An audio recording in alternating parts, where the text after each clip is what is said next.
Welcome everybody to the Long Count, the debut of my new channel. Very excited to get this going.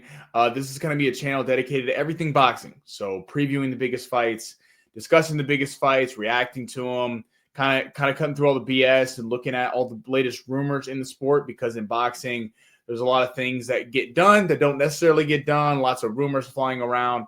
We're going to cut through it all. A little bit about me before we get into the rest of the video. As I mentioned, my name's Sammy Long, and I've been a massive fight fan my whole life. Love all sports. Love me some football, basketball, everything about it, baseball, hockey even, but love combat sports, love boxing, and want to start a channel that really kind of was dedicated to it. I'm from the Southern California area, lived in Los Angeles a lot of my life, lived in San Diego, a few other spots, Phoenix, Seattle, Palm Springs, Southern California is such a hotbed for fighters, and I thought that it would be cool to kind of get into it and do a channel dedicated to everything boxing. So very excited to get this going. I appreciate you being with me. It means a lot. So, I mean, what a weekend to start. What a weekend to kick off. Canelo, Crawford.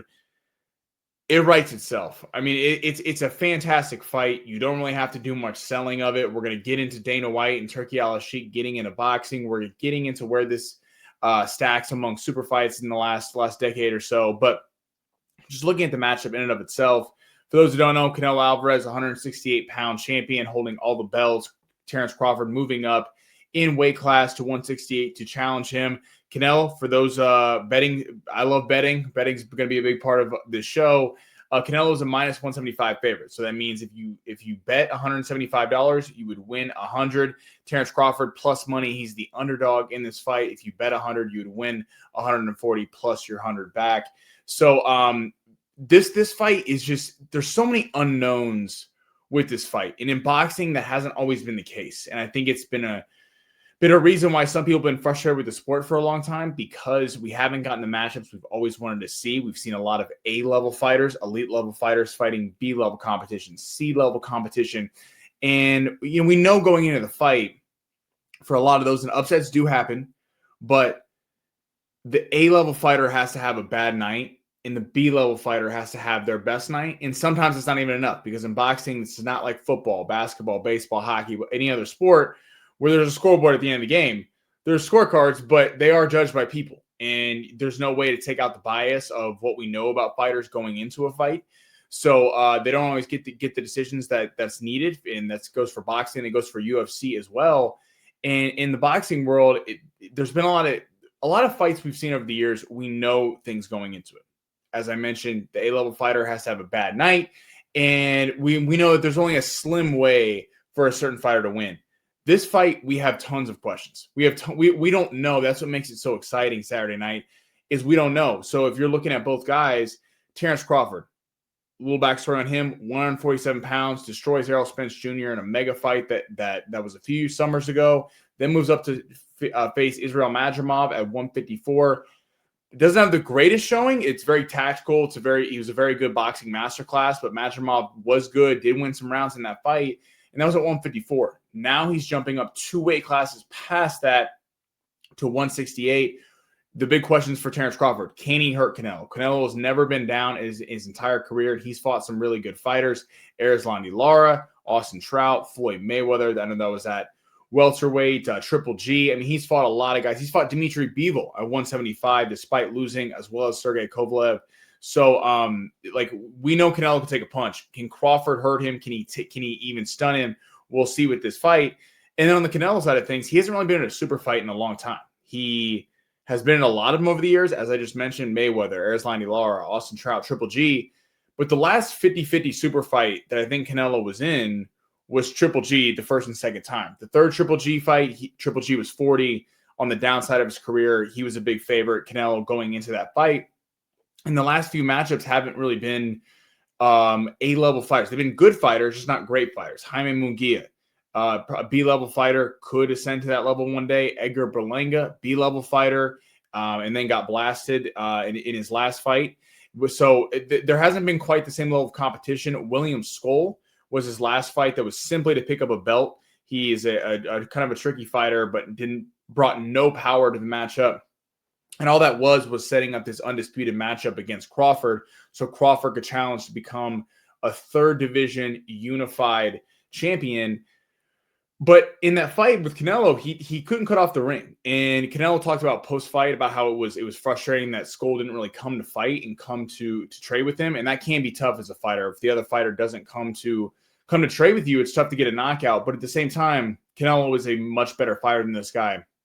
He couldn't cut off the ring. He kept letting him out of trouble. And that was a little disappointing to watch. So we'll see what happens. We're going to see if Canelo can figure out the switch hitting where Crawford can fight orthodox. He can fight southpaw. He has equal power in both hands.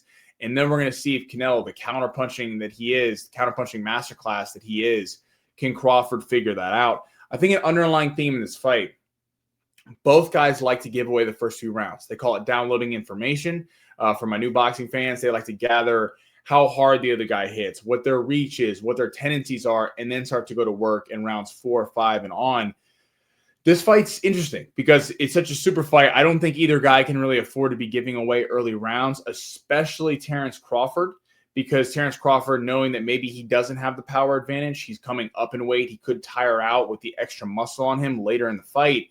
I don't think he wants to give away rounds 1, 2, and 3 and have to be chasing Canelo down the stretch and needing a knockout.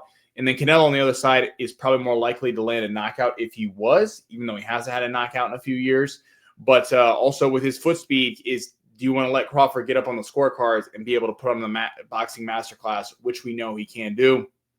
Super exciting fight, and can't wait for this one on Saturday night. I'll get to a prediction later on.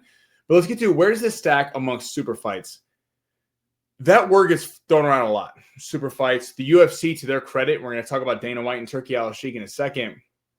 Dana White is giving people the fights they want to see in the UFC. The UFC doesn't necessarily have the star power that boxing has in terms of the big names: Canelo, Tyson Fury, Anthony Joshua, Gervonta Tank Davis, Ryan Garcia. They have the bigger names, but the UFC, got to give them credit. They make the best fight the best. The champion is fighting the number one contender. They don't let guys just sit with meaningless belts that boxing has, 4 belts, and then you have other interim belts, and allow guys to just kind of sit there and fight B-level competition. The UFC has done a really good job of that, and that's why the UFC has had a lot of success throughout the years. In super fight, in regards to boxing, this is one of the best fights we've seen in decades, because we go back to the last super fight. Mayweather-Pacquiao was a super fight. Now, those who know, Mayweather avoided him for years. He should have fought him in 2011 after, Manny Pacquiao destroyed Ricky Hatton, beat Oscar De La Hoya, was on an absolute run when he was coming up the weight classes. And Floyd didn't really want any part of him. Later on, Pacquiao's hand speed was a little less. He took the fight. Turned out to be a little bit of a dud of a fight. I'm not taking anything away from Floyd. It just happened 4 years too late. And there's always kind of that what would have happened if it would have happened earlier. The Mayweather-McGregor thing was a shtick. That was a super fight, but everyone knew that McGregor in his first boxing match was not going to be able to come in just because he has power in the UFC and knock out one of the greatest defensive fighters of all time. Mayweather had fought guys that had just as much power as him, if not more. So that was kind of ridiculous. Deontay Wilder and Tyson Fury was a trilogy that really kind of elevated to a super fight level, especially after how the first fight went. But even heading into each fight one, you didn't know if Tyson Fury was in the right headspace. And then if going in the second fight, that was really built up. And then Fury destroys Wilder. And the third fight lacked a little buzz because you didn't know if Wilder was really going to have a shot. It ended up being a crazy fight because, Fury put him down 3 to 4 times. Wilder put him down twice, almost won.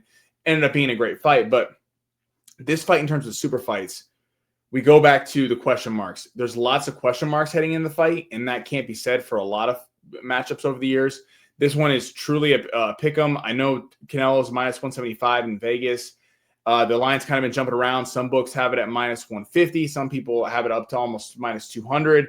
Crawford, they're expecting a lot of late money to come on him as we approach Saturday night. So just a mega fight.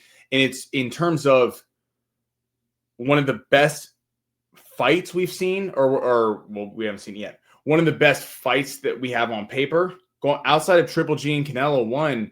This stacks up there as one of the best that we've seen in years, because we just haven't gotten these kind of fights at the times that they were needed. Not guys past their primes. Both guys are still in their primes, and it's gonna be a lot of fun. Hitting my last point, Dana White and Turki Al-Sheikh getting into boxing. What does that mean? It's cool what we've seen. We all know with the UFC, they're going to Paramount Plus. They're not going to be paying for. You're not going to be paying $80 every week, every 2 weeks for a pay-per-view, which is huge because that and boxing. Turki Al-Sheikh has promised the same thing with boxing, going to a subscriber-based membership where you're getting all the fights for free. He's already put on some mega events with the Riyadh season that have been free. This is big because you just price out a lot of people. There's a lot of people who might want to get into boxing, might want to get in UFC, but simply don't have the money to afford to be paying every couple of weeks $80. And if you're teetering on, I don't know, I kind of want to check this fighter out, but that might be my money for the day or my money for the week. That's tough to sell, to be constantly buying these fights. It really puts a certain tax bracket able to afford it, and other people can't, and that's a shame because boxing and UFC are both great sports. It's cool that we're going to a system where we're going to allow people to just the fights be more able to be consumed easier, which I think will ultimately benefit the sport. It's going to be interesting with Dana White because Turki Al-Sheikh has been great for the sport. He saved the sport. He's paid site fees that have hung up fights for years because when you fight in a city, you have to pay massive fees to that city for the fight. He's paid fighters purses even at a loss to himself. He's just a massive boxing fan and has started creating matchups that we've wanted to see for years. Now he's got Dana White promoting it. And then the interesting thing with Dana White is we're going to see they're launching TKO boxing together. They're going to launch at the beginning of next year. This is the first fight with a lot of their stable of fighters. Is Dana White has a monopoly on the UFC. I know there's the PFL with ESPN, there's a couple other leagues, but the UFC, if you are a mixed martial art, that is considered the best league. That is considered, if you are the champion in the UFC, you are one of the best MMA fighters in the world. Boxing's interesting because it's been siloed with so many different promoters over the years, and it's hurt the sport because you've had promoters only wanting to do business with their own fighters because they can make all the money. Dana White and Turki Al-Sheikh have done this TKO boxing where they're doing pay structures like the UFC, where if you're the champion, you make this much money for fighting. If you're the first ranked contender, you make this much, and then so forth down the list, which in theory is great. UFC fighters have complained that they don't get paid enough. That's why we see a lot of UFC crossover fights to boxing. And then we'll see if boxers who make a lot of money themselves, aka your Gervonta Tank Davis, your guys like that. Canelo was really standoffish with Turkey for a long time before he signed that 4-fight mega deal last year. It'll be interesting to see if Dana White and Turki Al-Sheikh can create a boxing league like the UFC that has a majority of the really talented fighters, and if they can sign these guys, because we'll see if it creates just another promotional problem where Dana White doesn't want to work with other promoters, or are we going to see a boxing league that has a majority of the best fighters and the rest of the fighters on the fringes can either get with the program or they're not going to be as relevant as they could if they were in this league. It's going to be very exciting. Say what you want about Dana White, but he has done a really good job with the UFC promoting it top to bottom down the list. And Turki Al-Sheikh has been fantastic for the sport. And then looking at the one thing that's really cool what they've done, and they're doing it with this fight alone. I mean, the undercard is good, and it's not necessarily maybe huge names. Like you have Fernando Vargas Jr. fighting Callum Walsh. Obviously, Fernando Vargas is a big name in the boxing world. Christian and Billy fighting Lester Martinez. The winner of that fight could challenge the winner of Canelo Crawford for the next fight. But it's cool that we're getting Turki Al-Sheikh after that New York boxing card in Times Square that kind of fell flat. The Ryan Garcia-Rolly Romero fight wasn't great. Teofimo Lopez and Arnold Barboza was probably the best fight. That Devin Haney fight and Jose Ramirez was kind of a dud. He's made a big thing about how I just want fighters that are going to show up to fight. I want the great fight. Even over the name, the undercard might not have the biggest names, but we're having guys that are going to show up to fight, and I think it's going to show out on Saturday when we hopefully see all these action-packed fighters, and then that can create a name for themselves instead of just trying to get big names and throw them in there together to sell it. So very excited for the undercard. Very excited for Canelo Crawford. Again, Canelo was a -175 favorite. Terrence Crawford +140. I actually think Crawford gets it done. If I'm placing my money anywhere, I think the plus money value with Terrence Crawford is a really good way to go. I know Canelo's never been down his whole career. I think the switch hitting ability of Crawford is going to cause Canelo some problems, and I do think Crawford will take the first few rounds and make Canelo come to him. I think it's going to be a fantastic fight. Drop your predictions in the comments. I really appreciate everyone for tuning in. The first episode of The Long Count. We'll be back weekly with more boxing news, reacting to the fight, and things of that nature. So I really appreciate you again. Again, my name is Sammy Long. Please subscribe to the channel, hit like, and hopefully we'll be back next week. So thank you, everybody, for tuning in.